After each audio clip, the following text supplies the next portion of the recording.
Bismillahirrahmanirrahim. Alhamdulillah wassalatu wassalamu ala Rasulillah wa ala alihi washabbihi wa man walah. Insyaallah kita akan baca buku Al-Mujaz fi Sifati Salatin Nabi. Buku ni adalah asalnya buku yang lebih tebal, berasal daripada buku Sifatus Salatin Nabi oleh Syekh Abdul Aziz bin Marzuq At-Tarifi, salah seorang pengkaji di Arab Saudi, seorang ulama hadis, dan dia ada buat buku Sifatus Salatin Nabi. Dia ada buat buku, dan buku tu adalah lebih kepada himpunan kuliah-kuliah yang disampaikan tentang sifat solat. Jadi ada orang yang tolong tuliskan dan dia sahkan. So buku tu dah keluar sebelum ni. Dan kemudian keluar pula buku ni, iaitu Al-Mujaz, dan dia ringkaskan sangat-sangat, dan dia masukkan di hujung tentang puasa dan qiyamul lail dan juga i'tikaf. Tapi kita nak baca tentang bab solat Nabi lah, bab solat. Tujuan kita baca ni adalah tujuan saya adalah untuk kita dapat lebih banyak gambaran dan pandangan, lebih luas pandangan kita bila kita baca banyak buku tentang sifat solat Nabi. Sebenarnya kita tahu bahawa buku yang popular kalau disebut sifat solat Nabi ialah buku Syekh Al-Albani, dan ramai orang yang baca buku tu dia dapat manfaat. Dan ada sebahagian yang buat perbandingan, dan ada sebahagian yang tak buat perbandingan, dan ada sebahagian lagi yang taksub sikit, kan. Jadi kita antara cara nak buat perbandingan ialah kita bandingkan pertamanya pandangan-pandangan dalam buku tu dengan pandangan-pandangan dalam buku lain. Tapi bila kita dah ada beberapa buku yang tajuknya pun dah letak sifat solat Nabi, so ni memudahkan kita untuk buat perbandingan lah. Jadi saya ambil kesempatan antara masa ni, antara Maghrib dan Isyak ni, untuk kita lalui, go through buku ni. Sebab buku ni bila saya baca dengan orang sahabat, buku yang asal, iaitu buku yang dalam ni, dalam iPad ni, iaitu buku yang asal. Ni buku yang asal dia. Lebih tebal lah, lebih tebal daripada iPad ni. Dia tebal lagi. Dia ada cantik dengan jilid. Bila kita baca buku tu, kita nampak ada kelainan, dan ada perkara yang menarik juga, dan ada perkara yang lebih kepada pandangan yang boleh dibincangkan. So tapi kita nak baca buku tu mungkin mengambil masa beberapa majlis lah, beberapa program, beberapa hari. So kita jumpa hadis ni, yang buku ni yang dibuat paling ringkas, dan kalau ada yang tak jelas akan diperjelaskan dalam buku yang asal. So cara saya malam ni ialah kita baca sebentar lalu cepat mungkin, dan kita habiskan bab sifat solat Nabi. Dan kalau ada persoalan boleh catatkan semasa kita baca, dan boleh kita bincang lepas ni. Tapi yang penting adalah kita mungkin saya yakin di antara kita tak ada yang khatam kitab ni. Ada yang khatam kitab yang asal. Kalau saya secara peribadi, saya dah khatam dulu kitab Syekh Al-Albani beberapa kali, kemudian kitab ni, dan kali ni kita nak tengok kitab yang ringkas ni supaya kita dapat gambaran. Baik, buku nama Al-Mujaz fi Sifat Salatin Nabi wa Siyamihi wa Qiyamihi wa I'tikafihi. Kita akan baca bahagian sifat solat sahaja. Bahagian puasa tu adalah bukan 5 muka surat sahaja. So keseluruhannya dah 20 muka surat je. So kita akan baca. Cara saya akan baca ialah saya akan terjemahkan terus. Okey. Dan insya-Allah kalau sahabat-sahabat yang nak benda ni, saya boleh bagi dalam bentuk email lah. Ini pun saya dapat dalam bentuk email, print out oleh sahabat saya. Okey. Tak ada lagi buku yang asal, tapi clear lah apa yang ambil gambar ni, bukan scan PDF ni, ambil gambar. Buku asli. Baik. Buku ni berbentuk teks ringkas, dan dia amat ringkas. Boleh dikatakan seperti buku yang kita panggil dalam bahasa Arab buku matan. Buku matan ni kita hafal, ataupun orang Arab buat untuk dihafal, ayat-ayat ringkas. Baik, dia mula dengan solat itu ialah rukun kedua daripada rukun-rukun Islam. Telah sepakatlah ijma' sahabat-sahabat Nabi bahawa tentang kufurnya orang yang meninggalkannya. Nanti kita terangkan. Maksudnya ijma' sahabat Nabi SAW menurut Syekh Abdul Aziz At-Tarifi bahawa sesiapa meninggalkan solat kufur. Bab kedua, menuju solat. Wajib untuk datang kepadanya, maksud datang kepada solat di masjid-masjid bersama dengan niat yang ikhlas. Dan tidak sabit daripada Nabi SAW dalam hadis yang sahih, tidak ada hadis yang sahih sebarang doa yang tertentu ketika datang menuju masjid, dan digalakkan untuk mendatangi masjid itu dalam keadaan tenang dan tidak gopah-gopah, berjalan dan tidak berlari, kecuali dibimbangi hilangnya rakaat ataupun imam hampir memberi salam, maka tidak mengapa untuk berlari sedikit, masuk berlari-lari anak gitulah. Okey. Dan bila datang ke masjid, digalakkan berdoa dengan doa Allahumma ftah li abwaab rahmatik, dengan mendahulukan kaki kanan ketika masuk, dan disunatkan untuk solat tahiyatul masjid. Dan jika dia duduk, kalau kita duduk sebelum menunaikannya dengan sebab tertentu seperti mengambil sesuatu atau minum air atau berehat selepas kepenatan, tidak mengapa baginya untuk bangun kembali menunaikannya selepas itu sebelum solat. Tidak sabit dari Rasulullah SAW dalam hadis yang sahih, tidak ada hadis yang sahih sebarang zikir atau doa sebelum takbiratul ihram.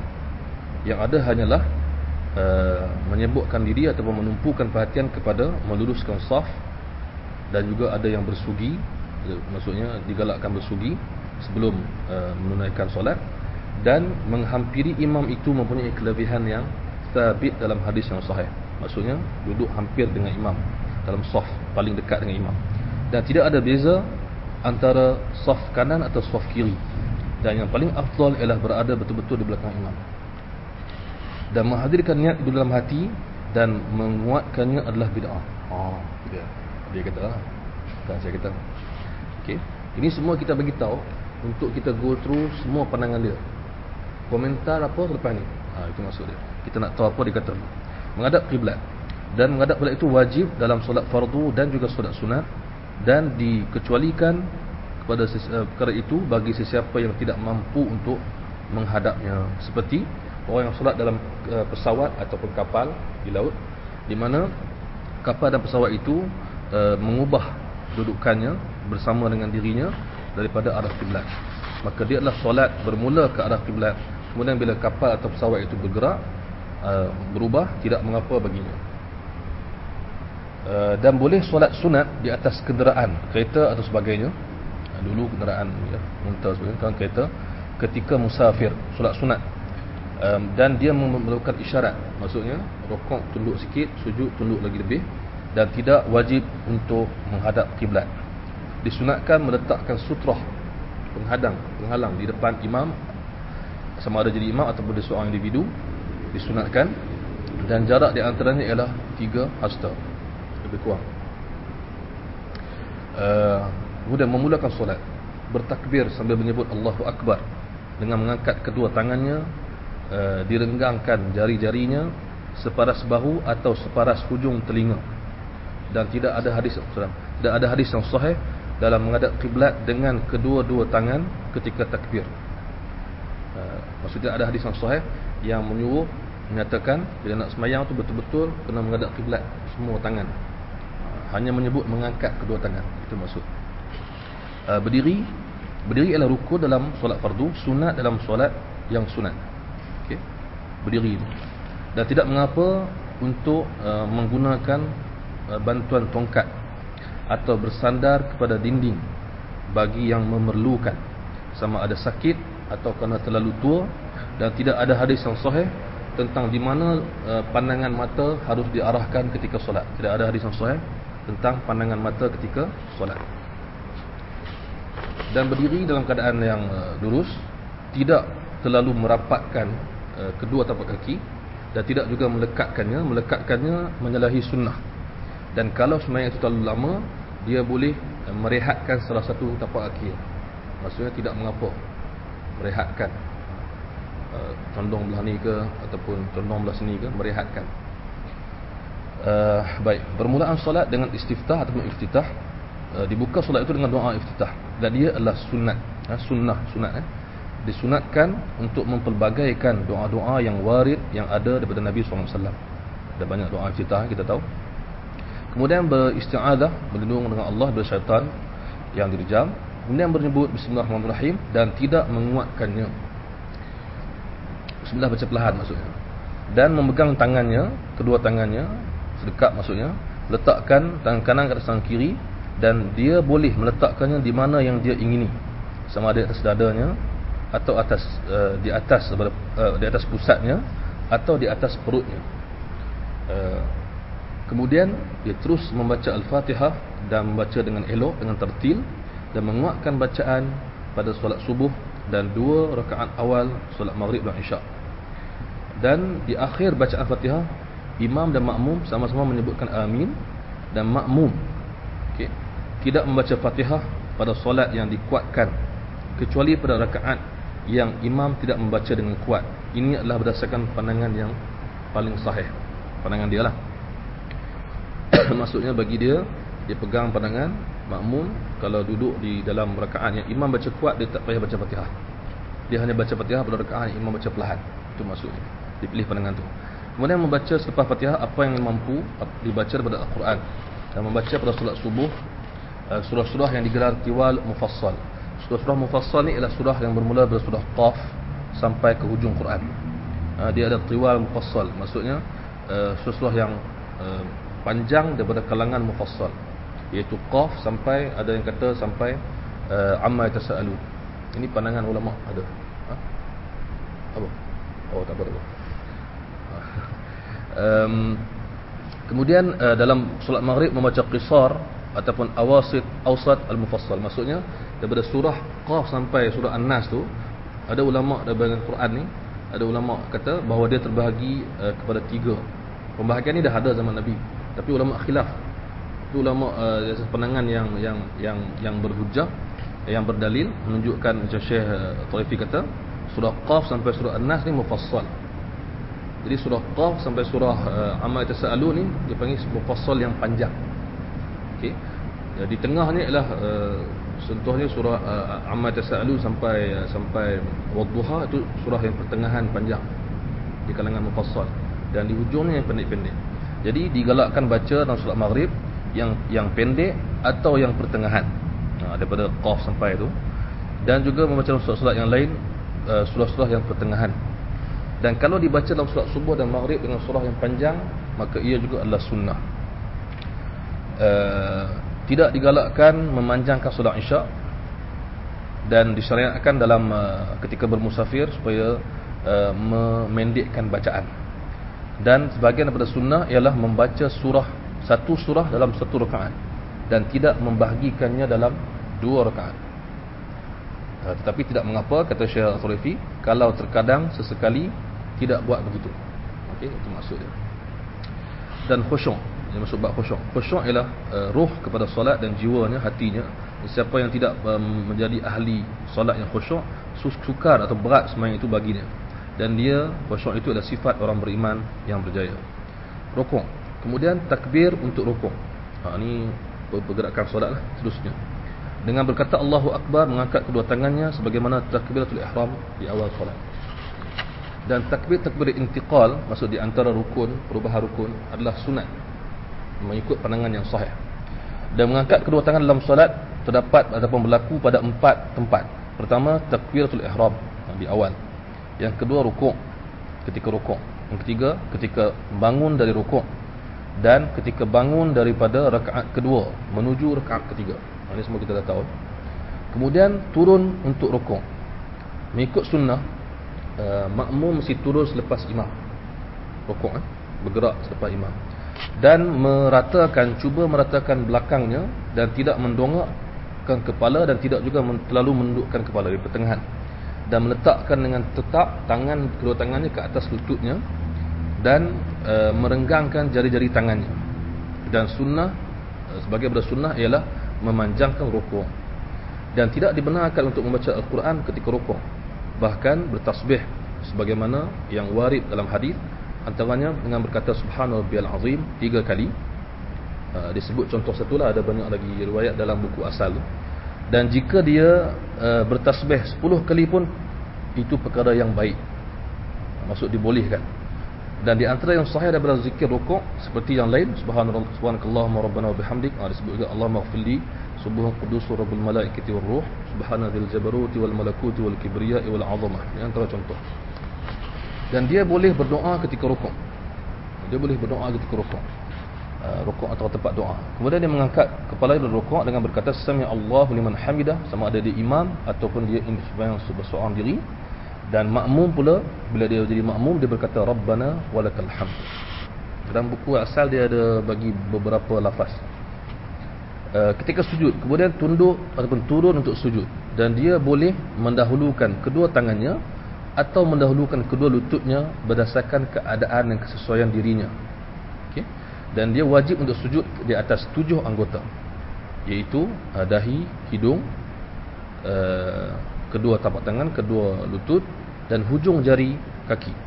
Dan dia merenggangkan antara dua pahanya dalam sujud dan tidak melekatkan meletakkan perutnya di atas pahanya.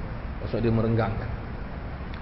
Dan dia merapatkan jari-jarinya dan meletakkan tangannya menghadap kiblat. Kedua tangannya masa letak sujud. Dan berkata subhana rabbiyal a'la 3 kali. Dan jika menambah 10 kepada 10 sekalipun, ia perkara yang baik. Dan sujud itu tempat yang paling besar dan paling agung untuk berdoa. Duduk antara dua sujud. Dan bila dibangun daripada sujud, maka duduk antara dua sujud. Dan sunnah adalah duduk iftirash, iaitu menegakkan kaki kanan, membengkokkan hujung jari menghadap kiblat, dan membentangkan kaki kiri dan duduk di atasnya. Macam kita buat biasalah. Ataupun satu lagi cara, duduk di atas dua tapak kaki ataupun dua hujung kaki. Ini dipanggil iqa'. Tak iqa' macam mana? Kan? Dia kaki begitu, duduk atas belakang. Ramai orang buat gitu juga. So dua-dua boleh. Ada iqa' dalam hadis ni, ada disebutkan nama iqa'. Okey. Maksud dia sama dia tegak macam tu, duduk atas ataupun dia macam tu. Okey. Dan berkata Rabbighfirli. Itu bacaan, antara bacaan yang disunatkan. Dan sujud yang kedua seperti yang pertama, rakaat kedua juga seperti rakaat pertama. Ini dia ulang, kecuali tidak ada doa iftitah. Dan bacaan padanya pula separuh daripada bacaan pada rakaat yang pertama. So kalau kita baca surah, kita bezakan, digalakkan kita beza antara rakaat pertama dan rakaat kedua. Panjang sikit dan pendek sikit pada yang pertama. Tasyahud. Dan duduk untuk rakaat kedua ataupun bangun untuk rakaat kedua dengan menggunakan tangan menekan bumi. Maksudnya kalau perlu. Kemudian duduk selepas rakaat kedua untuk tasyahud awal. Maksud pada tasyahud qada tu tasyahud awal, duduk okey. Pada sembahyang biasa kecuali sembahyang subuh. Maksud sembahyang subuh terus tahiyat akhir. Sembahyang lain ada tahiyat awal, tasyahud awal. Duduk sekali lagi seperti tadi. Iftirash tadi. Duduk tadi. Dan tasyahud adalah sebagai perkara yang wajib. Siapa yang meninggalkannya dengan sengaja, batal sembahyangnya. Siapa yang terlupa meninggalkannya, sujud sahwi. Dan siapa yang bangun pada rakaat ketiga dalam keadaan dia lupa untuk tasyahud awal dan dia telah pun tegak berdiri, maka jangan duduk kembali untuk tasyahud awal, teruskan solat. Dan disyariatkan untuk mengisyaratkan dengan jari tunjuk dalam tasyahud awal dan akhir. Dan tidak sabit, tidak sahih hadis yang menggerakkannya. Tidak sabit. Dan tidak ada bersama dengan tasyahud awal itu selawat ke atas Nabi. Dan yang paling sahih di antara lafaz-lafaz tasyahud ni ada banyak lafaz, dia sebut banyak dalam buku dia dan kita ada yang banyak. Dicadangkan bagi dia antara yang sahih ialah, yang paling sahih, at-tahiyyatu lillahi wassalawat wathayyibat, assalamu alayka ayuhan nabi wa rahmatullahi wa barakatuh, assalamu alayna wa ala ibadillahi salihin, asyhadu an la ilaha illallah wa asyhadu anna muhammadan abduhu wa rasuluh. Dan selawat ke atas Nabi dalam tasyahud akhir adalah sunat. So tadi dia kata tasyahud awal tak ada selawat ke atas Nabi. Yang tasyahud akhir ada. Ia adalah sunnah. Di antara lafaznya ialah Allahumma shalli ala Muhammad wa ala ali Muhammad kama shallaita ala Ibrahim wa ala ali Ibrahim innaka Hamidum Majid. Ada banyak lafazlah, dia cadangkan satu. Dan bila selesai tasyahud akhir, disyariatkan berdoa, digalakkan berdoa. Di antara doa yang amat digalakkan ialah seperti Allahumma inni a'udzubika min adzabi jahannam wa min adzabil qabri wa min fitnatil mahya wal mamat wa min syarri fitnatil masiih dajjal. Ini doa yang selalu kita tahu. Dan tasyahud akhir adalah rukun daripada rukun-rukun solat. Kemudian memberi salam, Nabi memberi salam sebelah kanannya dan kirinya. Dan yang pertama ialah fardu, yang kedua ialah sunat. Maksud salam pertama tu rukun, fardu. Salam kedua ialah sunat. Dan berkata pada setiap salam, Assalamualaikum warahmatullahi. Dan sunnah untuk kita berpaling ke kanan sehingga dilihat pipi yang kanan oleh orang yang di belakang. Dan dia sunatkan berpaling ke kiri sehingga dapat dilihat pipi kanan kirinya oleh orang yang belakang. Sekian, habis. Okey. Kita dah khatam satu kitab. Okey, ataupun boleh katakan hampir satu kitab lah, sebab ni 15 surat, 14. So dia ada lebih kurang 5 atau 6 surat dia tentang puasa, saya tak bawa pun. So kita nak habiskan tentang apa tu? Tentang solat. So itu adalah ringkasan go through punya drive through pada buku yang lebih tebal. Okey, saya ada beberapa ulasan nak bagi. Antaranya ialah tentang sebelum ditanya lah, saya bagi ulasan siap-siap. Kalau lepas tu ada lagi kita boleh tengok lepas tu, iaitu tentang ijma' sahabat Nabi. Di awal sekali tadi, ijma' sahabat Nabi bahawa kufur orang yang meninggalkan solat. So ada huraian dia.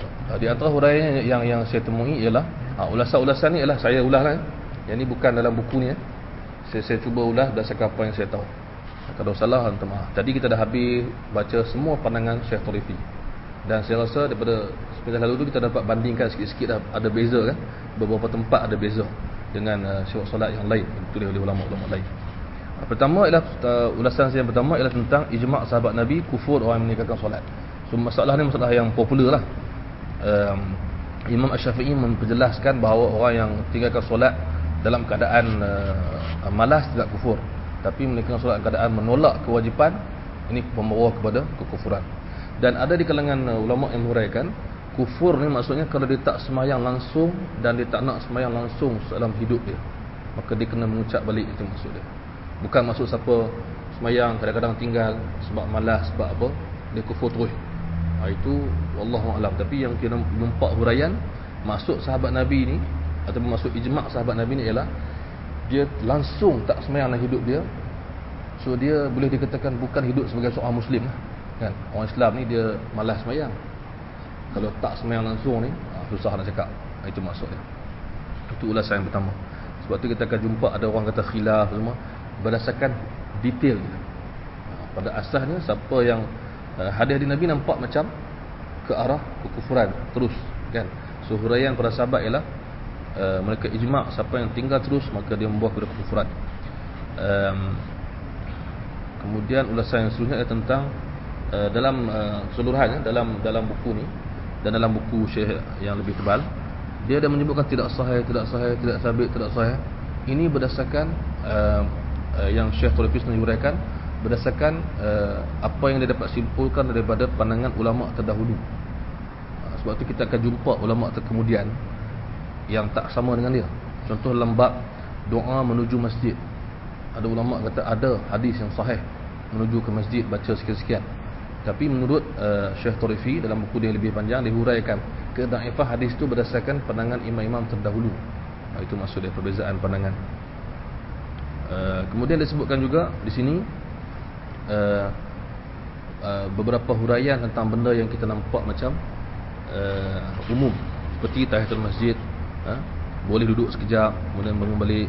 Kemudian dia kata juga dia beri tentang tidak ada beza antara saf kanan dan saf kiri. Ada hadis yang dhaif yang disahihkan oleh ulama kemudian menuju kepada saf kanan lebih baik, kan? Hadis itu disahihkan oleh ulama-ulama kemudian. Ada ulama, tapi ulama terdahulu kata hadis itu tidak sahih. Sebab tu dia bina sifat solat dia berdasarkan pandangan-pandangan yang sebegitu. Kalau ada beza begitu. Kemudian satu lagi dia kata menguatkan niat, lafaz niat adalah bid'ah. So ini antara pandangan yang secara peribadi anggap ni pandangan Syekh dan pandangan ulama yang sealiran dengan dia.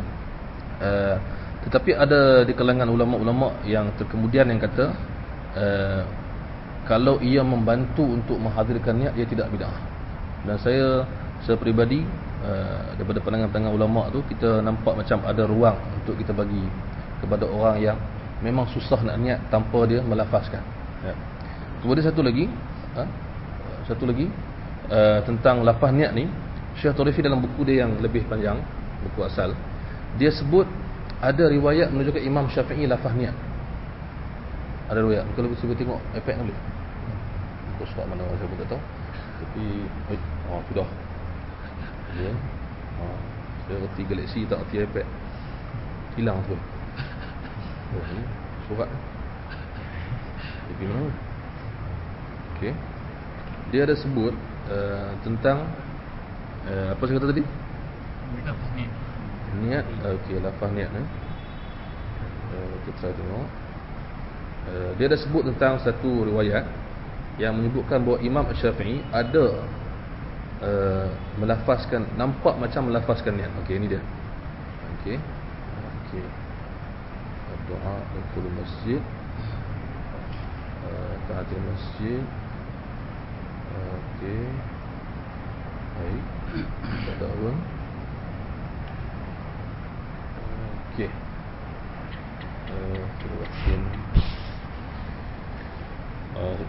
Okey, contoh kita bagi sikitlah tentang hadis yang tadi kata apa? Soft kanan, soft kiri tu kan. Memang ada hadis yang menyebut innallaha wa malaikatahu yusalluna ala mayamin as-sufuf. Kan? Sungguhnya Allah memberikan rahmat, keredaannya, dan malaikat mendoakan kepada mereka yang berada di kanan saf. Okey, hadis ni di antaranya riwayat Abu Dawud dan Ibnu Majah. Okey, disebut di sini. Dan hadis ini adalah hadis yang didaifkan oleh ulama berdasarkan dia adalah hadis yang munkar maksudnya. Yang mahfuz, ini istilah-istilah hadis, ialah Allah dan malaikat memberikan rahmat kepada orang yang menyambungkan saf, memenuhkan saf. Maksud lafaz yang lebih tepat. Okey. Okey. Kemudian ya, niat. Okey, alright. Kita jumpa. Dia kata terdapat di kalangan ulama Asy-Syafi'i, mazhab Asy-Syafi'i, yang menyandarkan lafaz niat dengan kuat itu satu riwayat daripada Imam Asy-Syafi'i, iaitu dalam kitab Al-Mu'jam dan juga kitab Tabaqat Syafi'iyah oleh Subki, menyebut bahawa ada riwayat yang menyebut bahawa Imam Asy-Syafi'i daripada Ar-Rabi', murid dia, mengatakan bahawa Syafi'i bila mana dia ingin solat, dia berkata bismillah, muwajjihan li baitillah, muaddiyan li fardillah, Allahu akbar. So ada lafaz yang begitu. So dia tak macam kita kata usolli lah, tapi dia lebih kepada lafaz. Dan menurut Syekh At-Tarifi, dia kata riwayat itu sahih. Riwayat itu sahih.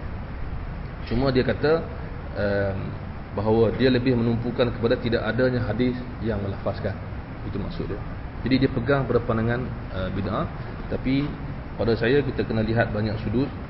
Dan memanglah bagi orang yang kata mesti lafaz niat itu satu hal lah, kan? Ada yang kata digalakkan, satu hal yang lain. Kena bezakan. Okey. Dan kalau betul riwayat ini, maknanya dia lebih menunjukkan bahawa Imam Syafi'i pernah juga menguatkan sesuatu bacaan sebelum solat. Jadi sebab tu saya kata, kalau nak kata bid'ah secara 100%, dia tak berani lah, sebab Imam Syafi'i ada buat benda yang macam ni. Ada lafaz, ada riwayat. Ada sebahagian pengkaji kata riwayat tu tak sahih, tapi mengikut sebahagian kata riwayat tu sahih daripada Imam Syafi'i. Baik. Kemudian ulasan lain lagi tentang beberapa benda yang dia pilih satu pandangan, sedangkan ada khilaf pada benda tu. Ini biasa. Ini kita, sebab tu kita baca tadi, kita tak nak komen, tak nak ulas yang lain, kita nak baca apa pandangan dia je. Contohnya dia kata di sini tentang tentang makmum tak payah baca Fatihah kan kalau imam baca kuat. Ini salah satu pandangan, tapi ada pandangan yang lain yang juga kuat, yang juga ada hadis seperti hadis yang kita jumpa yang sahih, tidak ada solat bagi yang tak baca Fatihah, dan amalan sahabat juga menunjukkan begitu. Jadi menunjukkan bahawa benda ni khilaf yang kuat. So Syekh Tarifi pilih pandangan tu, sedangkan ulama-ulama lain ada pandangan yang lain yang menunjukkan bahawa kita wajib baca Fatihah. Itu satu. Satu lagi tentang bismillah yang dikata kena baca perlahan. Begitu juga benda yang sama. Bismillah dia pilih untuk baca perlahan. Sedangkan ada dua pandangan yang kuat. Okey. Hadis memang tak ada sebut dengan jelas Nabi baca bismillah kuat. Tapi sahabat Nabi terbahagi pada dua kumpulan. Satu kumpulan baca kuat, satu lagi baca perlahan. Jadi benda ni membawa kepada khilaf yang kuat. Sebab tu ada khilaf. Jadi dia pilih pandangan tersebut. Tapi dia tak kata pandangan lain tu tak betul. Kemudian ada ulasan lain lagi yang juga okey.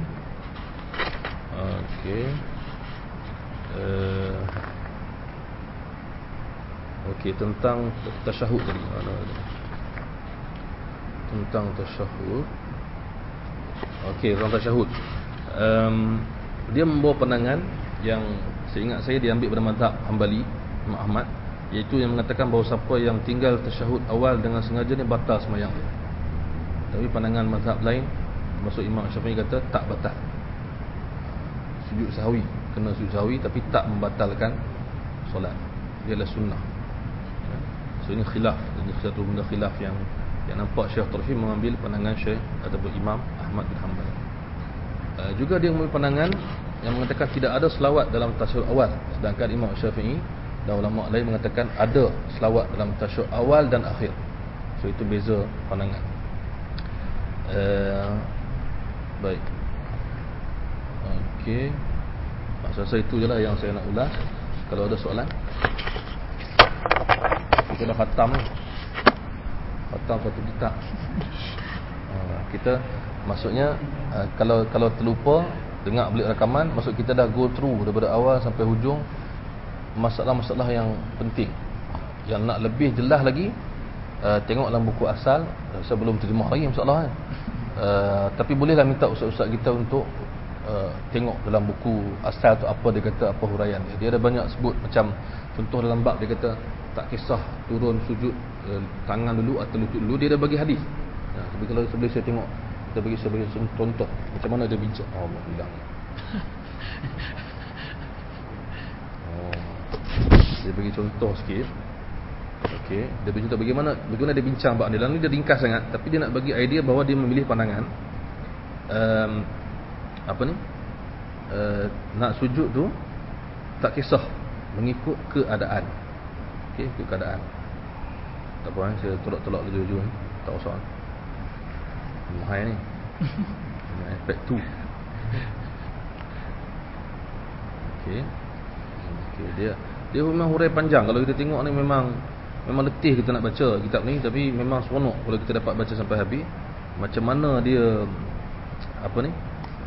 dapat hasil dalam kitab ringkas ni, macam mana dia bincang dalam kitab yang lebih panjang. Okey. Kalau ada soalan sambil-sambil. Ya. Kalau kita nak khabar ni kan. Itu macam macam masalah kuat tak kuat kan. Kuat tak kuat Kita boleh, kita kena ambil salah satu pendapat yang kuat atau kadang-kadang kita nak baca kuat boleh, kadang-kadang kita nak baca semua boleh. Hanya kita ambil dulu. Pada saya kita ambil dua-dua pun boleh. Sebab kedua-duanya tu dibuat oleh sahabat Nabi dan sabit daripada sahabat Nabi. Kalau ikut hadis pun ada hujah, tapi setengah orang dia baca zahir hadis, dia nampak macam tak ada. Okey, sebagai contoh Imam Syafi'i pernah bincang soal riwayat hadis yang menyatakan Nabi mula baca dalam solat, dia mula dengan alhamdulillahirabbil alamin. Kan? Mula dengan alhamdulillahirabbil alamin riwayat dia. Jadi Imam Syafi'i ditanya hadis ni, dia jawab apa? Dia kata, pada saya, sepaham saya, dia kata maksud hadis ni ialah Nabi mula baca dengan surah Fatihah. Bukan maksud Nabi tak baca bismillah kuat. Sebab alhamdulillah itu sebagai nama kepada surah tu. Satu cara dia faham. So, kuat juga sebenarnya. Dan hadis-hadis yang mengatakan adik-adik sahabat-sahabat yang baca bismillah kuat ni, antara sahabat yang melazimi Nabi seperti Abu Hurairah tu baca bismillah kuat, ada riwayat menyebut. So kita agak berhati-hatilah kalau nak kata ini tak ikut sunnah ni kan. Betul, masa dulu saya pernah pegang macam tu. Saya ingat bahawa bismillah ni kena baca perlahan baru tepat dengan sunnah. Baca kuat tak tepat, cuma sekadar nak berbaik-baik dengan masyarakat. Tu salah faham tahap tu. Sedangkan dua-dua sahabat Nabi yang buat. Jadi bukan benda kecil. Okey. Dalam bab turun sujud dia kata apa? Dia kata adakah nak dahulukan kedua tangannya atau lututnya? Wa fil marfu'i la yathbutu fi dhalika syai'. Dalam hadis yang marfu' adalah hadis tidak ada yang sabit tentang salah satu tentang keduanya, tak. Bagi pandangan dia pun bagi. Contoh dia kata hadis Wa'il bin Hujur mempunyai ketaifan, iaitu hadis riwayat Abu Daud, An-Nasa'i dan Ibnu Majah. Okey. Dikomentar oleh, didaifkan riwayat ini antaranya oleh Ad-Darqutni dan sebelumnya Al-Bukhari. Al-Bukhari daifkan riwayat yang mengatakan bahawa Nabi turun lutut dulu. Sebelumnya riwayat Abu Dawud dan An-Nasa'i dan Ibnu Majah daripada hadis Wa'il bin Hujur. Okey. Imam Al-Bukhari dan ulama lain mendaifkannya, dan Ad-Darqutni di kurung keempat menjelaskan kedaifan dia tentang persoalan rawi dan periwayat. Okey, dalam buku Sunan Darqutni. Sebab tu Sunan Darqutni bagi orang yang boleh tengok Arab ataupun yang boleh, kalau ada terjemah tak tahulah. Sunan Darqutni ni Darqutni kumpul hadis-hadis dan dia hurai panjang tentang kedaifan dan kesahihan. Dia bukan macam Sunan Abu Dawud, Tirmizi, Ibnu Majah. Sunan Darqutni special sikit. Dia banyak bincang soal mana sahih mana dhaif di antara hadis tu. Jadi ini antara disebut. Baik. Kemudian ada juga dia kata riwayat di sini yang mengatakan bahawa kena turun tangan dulu. Okey, sebagaimana riwayat daripada hadis Abu Hurairah yang diriwayatkan oleh antaranya Abu Daud juga. Baik. Ia juga didaifkan di antaranya oleh Al-Bukhari, At-Tirmizi, Ad-Darqutni dan lain-lain lagi. Itu maksud dia. Tetapi dia kata apa? Tetapi dalam perbuatan sahabat ada dua-dua. Ada dua-dua. Maksudnya ada riwayat yang menunjukkan sahabat turun lutut dulu, dan ada riwayat menunjukkan sahabat turun tangan dulu. Sebab tu dia kata di hujung ni, dia kata ulama berbincang panjang tentang prosedur salat ini, dan bagi dia kata yang lebih aula memberi pilihan kepada seseorang itu berdasarkan badan dia dan kemampuan dia. Pilih mana satu. Khilaf pada mana yang afdal saja. Itu maksud. Dan juga pasal hadis tentang meletakkan tangan atas dada tu, dia juga ada hurai panjang. Dia buat riwayat semua, so dalam ni boleh tengok balik, boleh kaji balik kan. Itu maksud. Jadi kalau kita ada rezeki, sambil-sambil kita cek benda ni, katalah apa yang kita cakap tadi ada nak huraian, kita akan boleh tengok pada buku ni lah, bagi yang boleh menguraikan. Ada soalan lagi? Apa? Tak kisah. So yang kita beritahu tadi itu adalah bahagian pertama ialah apa yang Syekh Tarifi simpulkan, ringkaskan daripada buku dia yang asal. Dan ulasan lepas tu saya bagi berdasarkan perbincangan lah yang kita ada.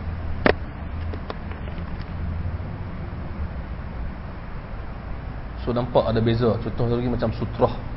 Sutrah dia kata sunat. Ingat, sunat dia kata sunat sutrah. Kalau kita baca buku Syekh Albani, dia membawa ke arah wajib. Kalau tak salah saya. Itu maksud dia. Macam juga soal tunduk turun tadi, soal letak tangan atas dada, soal beberapa doa dan zikir,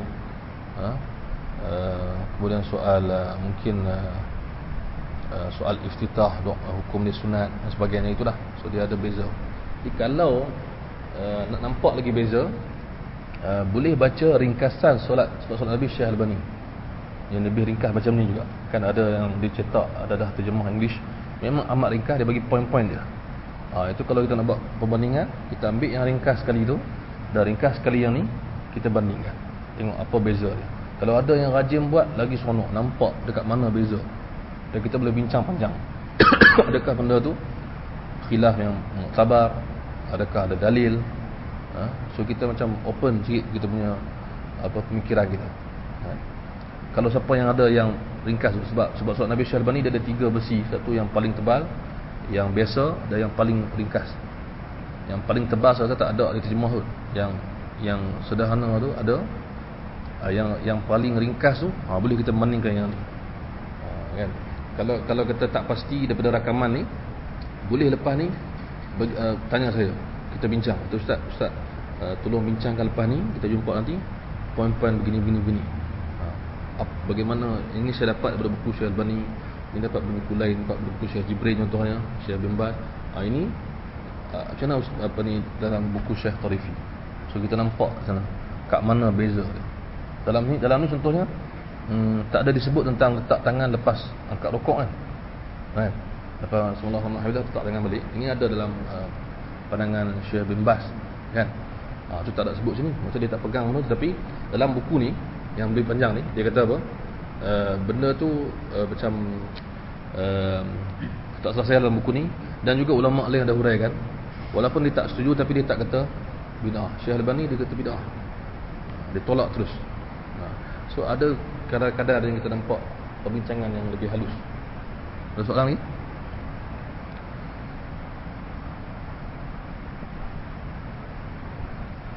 Itu yang lebih panjang, lebih pening pula ada tak? Sebab dia ambil daripada kuliah dia dan tapi dicek oleh seorang PhD hadis lah. Dia tak ada PhD pun. Yang cek buku dia PhD hadis, Dr. Mahir.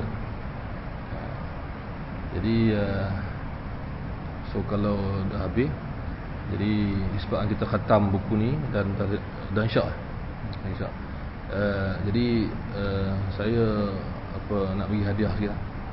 Boleh ya? Saya pun. Hadiah hari ini saya ijazahkan dengan sanad yang bersambung daripada guru saya, iaitu Syekh Abdul Laith, Dr. Abdul Laith, Prof Abdul Laith Al-Khair Abadi, Dr. Pensyarah hadis di UAE, sanad Sunan Ibnu Majah. Saya ijazahkan hari ini secara lisan, dan insya-Allah lepas ni kita akan bagi dia punya rantaian sanad dia lah. So lepas ni, terus sekarang ni dah confirm saya dah bagi secara lisan kepada 3, 4, 5, 6, 7, 8 orang yang hadir. Ke sudah hilang. Macam mana saya nak bagi?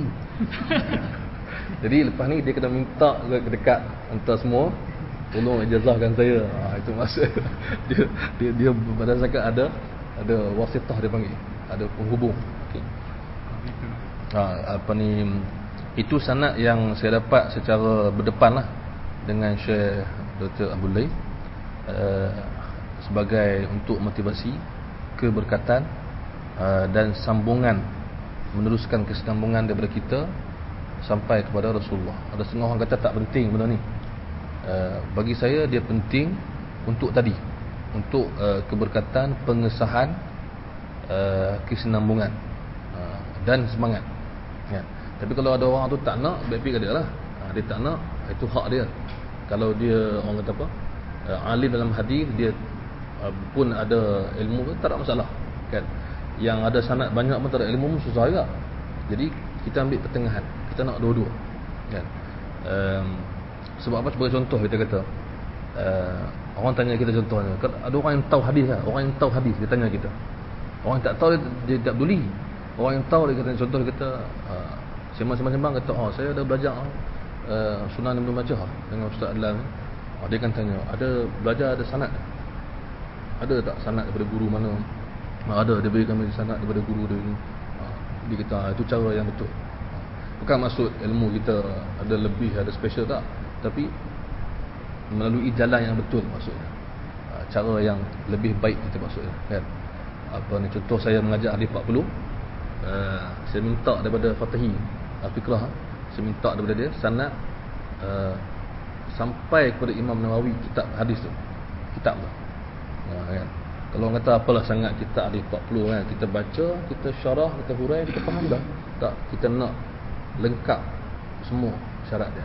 Kita dah baca, kita dah hafal, kita dah ajar, kita dah khatam, tapi kita tak ada sanad, semacam tak lengkap kan. Keberkatan dia, insya-Allah kita doa dan sebagainya. Tapi orang yang melampau dalam sanad ni tak boleh lah. Contohnya, jangan mengaji dengan ustaz tu sebab dia tak ada sanad. Jadi tak boleh cakap macam tu kan. Tapi boleh kata apa, pergi mengaji dengan ustaz tu, dan suruh ustaz tu cari sanad. Tu tak apa.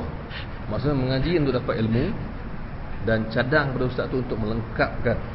Dia panggil kan, macam mungkin kita boleh buat andaian main bola, main bola tak cukup bermain lah. Boleh juga main bola kan, kalau yang nak kad merah dia boleh menang juga sebenarnya, 10 lawan 11, tapi tak lengkap, tak sedap. Itu maksudnya. So malam ni kita bagi sanad Ibn Majah. Masa ke semasa kita akan bagi sanad lain lagi. Banyak kitab insya-Allah ada. Dan saya juga bagi sanad tu melalui apa yang saya dapat daripada Dr. Mahir Yassin. Apa yang sama macam Fatahi dapat juga dalam Al-Fiqrah. So saya bagi melalui dua orang, kita boleh kata dua orang guru, iaitu Dr. Mahir dengan sanad dia, dan Dr. Abu Al-Layth dengan sanad. Ni kira dapat ni, kira boleh bagi dekat orang apa ni, bagi dekat anak cucu akan datang lah. Ni ayah bagi sanad Ibnu Majah oleh Ustaz Adlam, Dr. Abu Al-Layth dan sekarang dia. So dia ada keberkatan insya-Allah. Dan satu masa nanti kalau kita ada rezeki, ada orang yang mencari balik susul galur sanad ni, dan kemungkinan besar tak ramai orang yang ada benda ni, dan kita ada. Itu penting dalam sejarah yang benda tu. Ulama memang bersungguh-sungguh buat tu. Maksudnya dia seimbang lah dengan semua kelas hadis, dengan hafal hadis, dengan baca hadis, dan dengan sanad dia seimbang. Di negara Arab macam kita dah baca dalam internet banyak, macam mana dia buat majlis besar-besaran. Di Malaysia pun kita dah ikut satu majlis dekat Kajang. Jadi dia, bagi saya, tentang bab sanad ni kita kena imbangkan. Jangan jadi pemburu sanad semata-mata. Macam setengah orang tu dia boleh merantau tu cari sanad, tapi dia tak mengaji kitab hadis satu hal. Dan dia memperbanyakkan sanad.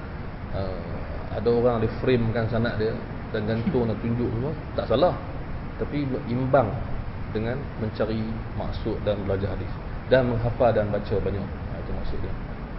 Kalau ikut ulah Dr. Abu Layth, dia kata memang kita baca kulit ke kulit setiap hadis untuk kita dapat sanad. Itu antara yang terbaik lah. Tapi sebahagian ulama kata baca sebahagian dan bagi untuk motivasi, dan kemudian teruskan bacaan. So Ibn Majah kita sampai lebih kurang 80 hadis lah, 80 ke 100 hadis. So itu dah lebih daripada syarat minimum lah tu. Setengah ulama dia syaratkan baca 10 hadis depan dia, 10 Bukhari, 10 Muslim, dia bagi sanad 20. So kita dah baca lebih. So insya-Allah kita ni, dan balik kena catat tu dalam diary ke, tak tahu lah, dalam blog ke, dalam Facebook, tak tahu lah. Kena ada tarikh tu, hari ni saya dapat perijazahan kan.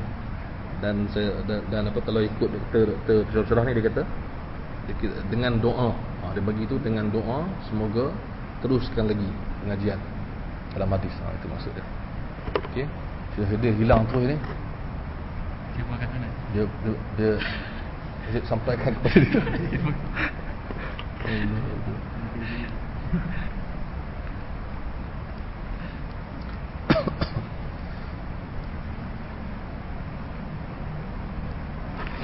Allah.